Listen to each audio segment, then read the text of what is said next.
আসসালামু আলাইকুম। আসসালামু আলাইকুম। আচ্ছা, তোমরা যে ক্ষেত কাটাইতেছো 1 বিঘা মাটি কত টাকা লাগে মেশিনটায় কাটলে? বিঘা হইলো গিয়া তোমার 500 টাকা, দূরে হইলো ধরো 300 টাকা, এর থেকে মানে বেশি দূরে হইলে 2400 টাকা লয়। তোমার বাড়িত নিয়ে এখন দাম তোমার বাড়িত নিয়ে ফালাইয়া দিব খরচ সম্পূর্ণ মেশিনের ট্রেক্টরত সফলতা, ট্রেক্টর সব তার মেশিনের সফলতা। যেহেতু আপনারা এইলা খাটানি লাগে তো এলে সামনে দিয়ে আগামীতে বাঁচায় রাখেন, যেহেতু আমি মেশিন দুইটা আনাই আমার লগে যোগাযোগ রাখা, আর আমি দুইটা মেশিন আনাইয়া ইনশাল্লাহ আপনারা সারা খাটাইতে পারবেন। কারণ বর্তমানে দুইটা আছে, একটা ধরো গাংপাড়ার দুইজন মানুষ আনছে আর একটা মুই আনছি নিজে, আমিও বর্তমানে খাটা চলে। আর আমার এই সাইড শেষ হয়ে গেলে আমি মেশিন ফাটাই দিই।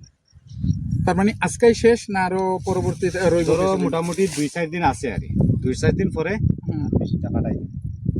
দিনে যা হাটে খাটে 2-4 দিনের ভিতরে যদি কোনো মানুষে কাটাইতে চায় তোমার লগে যোগাযোগ করলে হইব? ওই আমার লগে যোগাযোগ করলে হইব।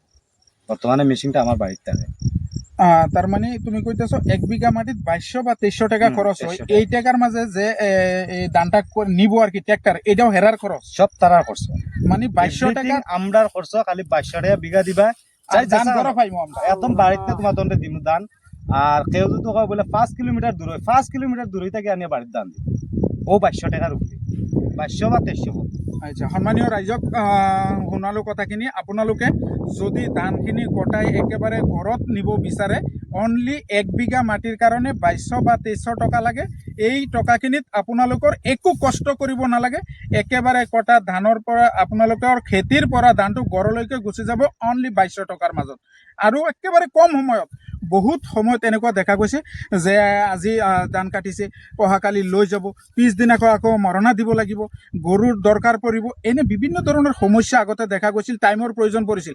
বৰ্তমান একদিনত কামবোৰ একেবাৰে সম্পূৰ্ণৰূপে কমপ্লিট কৰি দিব পৰা যায়।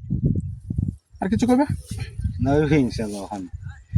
গতিকে দেখুৱালোঁ মেচিনটো আপোনালোকক, আকৌ অলপ দেখুৱাম আপোনালোকক। মেচিনটো আপোনালোকে দেখিলে যদি কাৰোবাৰ প্ৰয়োজন থাকে, দৰকাৰ থাকে, আপোনালোকে তেখেতৰ সকলোৱে চিনি পায়, তেখেতৰ লগত যোগাযোগ কৰিব পাৰে। যোগাযোগ কৰিলে আপোনালোকৰ কামটো সহজ সৰল কৰিব পাৰিব। এইখিনি আছিল, ধন্যবাদ।